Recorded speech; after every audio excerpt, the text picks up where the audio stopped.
श्री रामचंद्र कृपालु भजु मन हरण भव भयदारुणं नवकंजलोचन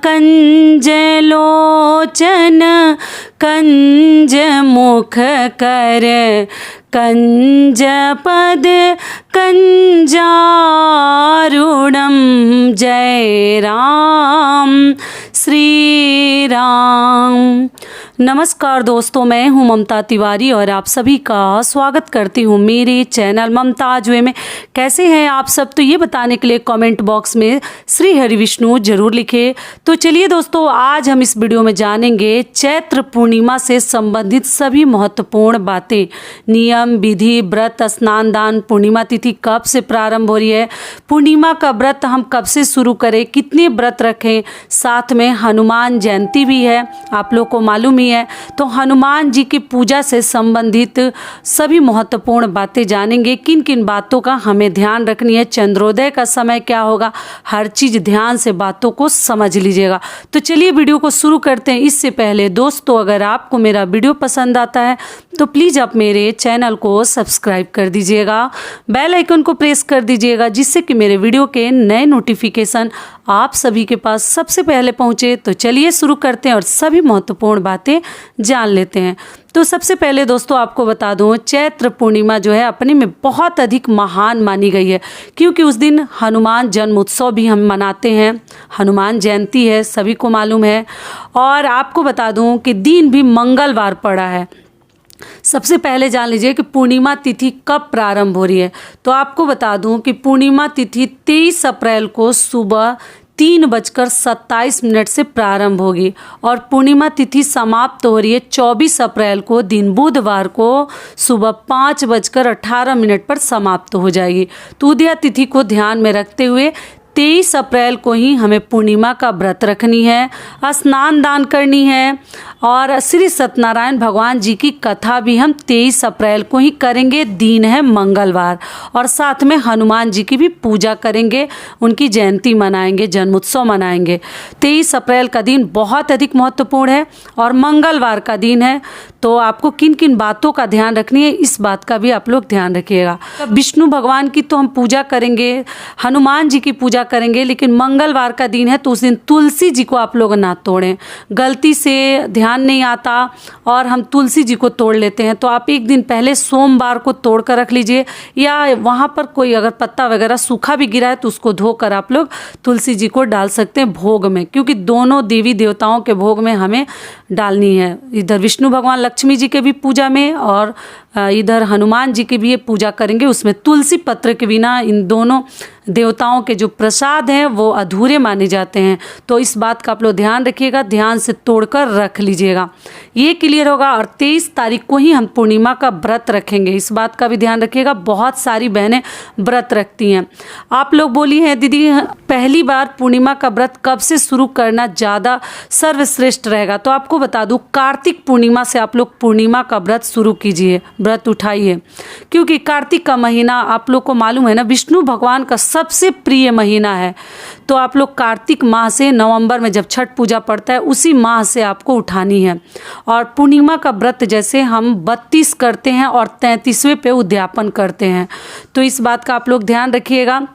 जो लोग भी उठाना चाहते हैं कार्तिक माह का इंतजार कर लीजिए और तब से आपको पूर्णिमा का व्रत शुरू करनी है। पूर्णिमा के व्रत में यही नियम विधि है कि सुबह से बहुत सारे लोग व्रत रखते हैं, तो फल फलहार करते हैं और कई लोग जो है निर्जला भी ये व्रत रखते हैं, फल फलहार भी नहीं लेते, जल ग्रहण भी नहीं करते, सीधे शाम को जब चंद्रदेव को अर्घ दे लेते हैं, क्योंकि इसमें चंद्रदेव को की ही पूजा की जाती है। अर्घ देने के बाद ही हम पारण करते हैं, व्रत खोलते हैं।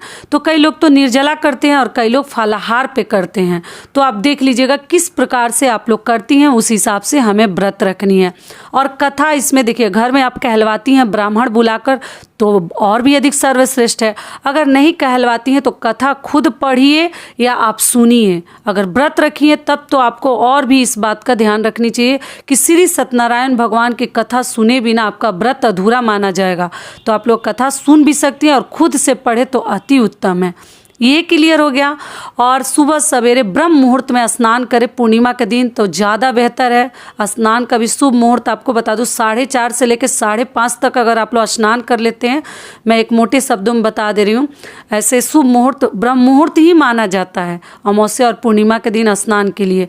तो आप देख लीजिएगा, समय के अनुसार आप लोग कर लीजिएगा। और विष्णु भगवान की हम पूर्णिमा के दिन पूजा करते हैं। जो लोग व्रत नहीं रखते हैं वो लोग भी उस दिन खीर जरूर बनाएं। पूर्णिमा के दिन यही नियम है, खीर पूड़ी अपने घर में जरूर बनानी चाहिए। आप चाहें तो ब्रह्म भोज भी ब्राह्मण को बुलाकर भोजन भी करवा सकते हैं और अपने घर में श्री सत्यनारायण भगवान की आप लोग कथा भी कहलवा सकते हैं।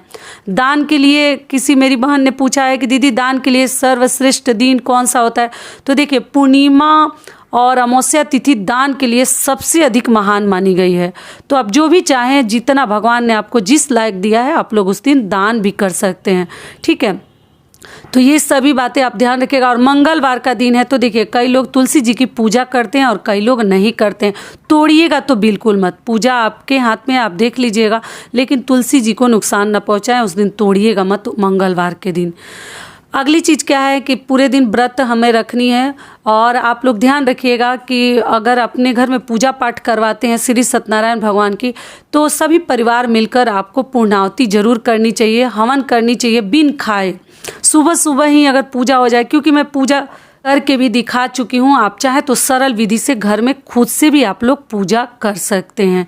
सारी बातें क्लियर हो गई। तो ये पूर्णिमा के, चैत्र पूर्णिमा के सभी नियम विधि मैं आपको बता दी।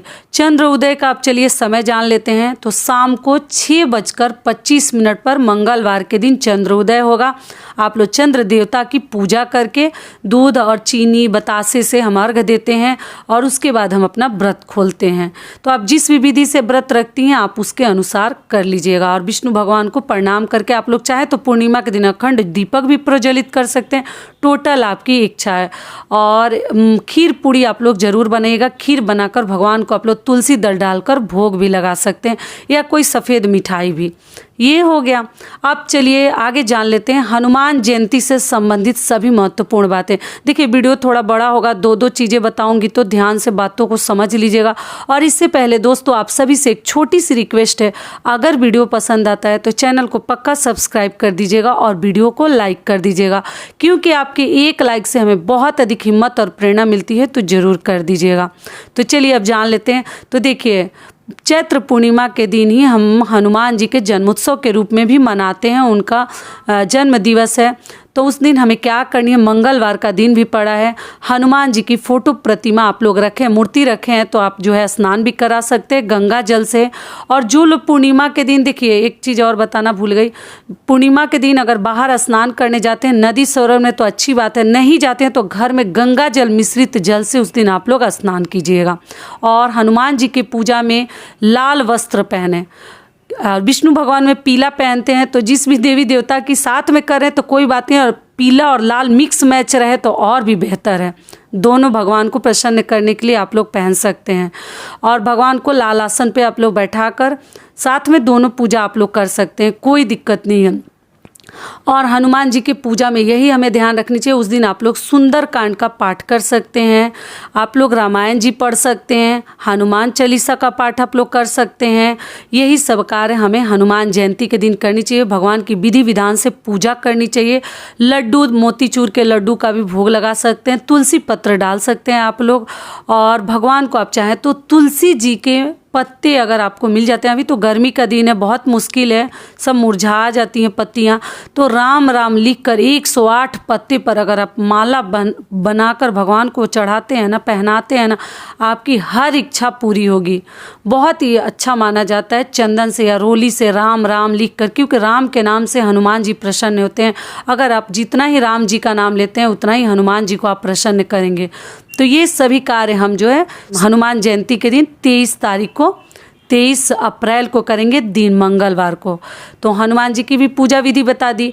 और एक चीज़ और हमें करनी चाहिए, हनुमान जयंती के दिन, हनुमान जन्मोत्सव के दिन आप जो है झंडा भी अपने घर में लगा सकते हैं। ध्वज जो हम फहराते हैं, हनुमान जी का ध्वज मार्केट में मिलता है, या आप सिलाई भी कर सकते हैं, तो वो भी बदलवाते हैं कई लोग। एक तो पूर्णिमा भी है और दूसरे में हनुमान जयंती भी है, साथ में बहुत ही उत्तम दिन है। तो आप लोग जो है अपने घर में ध्वज भी लगा सकते हैं भगवान का। उसके बाद से देखिए मनोकामना पूर्ति के लिए एक उपाय आपको बता दूं। पहला तो माला पर राम राम लिखकर भी आप लोग जो है भगवान को पहना सकते हैं। और दूसरा उपाय क्या है कि आप घर में या मंदिर में अगर आपके मन में कोई भी इच्छा है तो हनुमान जयंती के दिन ये कार्य आप लोग कीजिएगा। क्या कीजिएगा कि किसी भी पेज पर आप लोग अपनी मनोकामना को लिखकर हनुमान जी के फोटो के पीछे रख दीजिएगा या मूर्ति के पीछे रख दीजिएगा, थोड़ा सा रोली चंदन लगाकर। भगवान चाहेंगे तो आपकी हर इच्छा पूरी होगी। और तीसरा उपाय क्या है कि उस दिन अगर आप व्रत रखे हैं तो पूर्णिमा का भी रखे हैं या हनुमान जी की पूजा पाठ कर रहे हैं तो उस दिन आप जितना हो सके अपने हाथों से राम राम राम जितना आपसे हो सकता है ज़रूर लिखिए। देखिएगा इससे आपको कितना अधिक लाभ मिलेगा। जितनी भी परेशानी है ना, हनुमान जी का नाम लेते ही छू मंतर हो जाती हैं और हमारे घर में सुख समृद्धि भगवान चाहेंगे तो ज़रूर बनी रहेगी। तो अपनी मनोकामना भी बोलकर आप लोग रख सकते हैं और जितना हो सके उस दिन राम जी का नाम लिखिए। श्री राम भी लिख सकते हैं, केवल राम राम भी लिख सकते हैं। किसी भी कॉपी पर पेन लेकर आप लोग लिख सकते हैं पेज पर। तो आशा करती हूँ सभी बातें अभी आप लोगों के समझ में आ गई होगी। तो ये वीडियो मेरा यहीं तक का था। फिर मिलती हूँ एक नए वीडियो में, तब तक के लिए नमस्कार। स्वस्थ रहिए, सुरक्षित रहिए और जहाँ कहीं भी रहिए खूब खुश रहिए। धन्यवाद।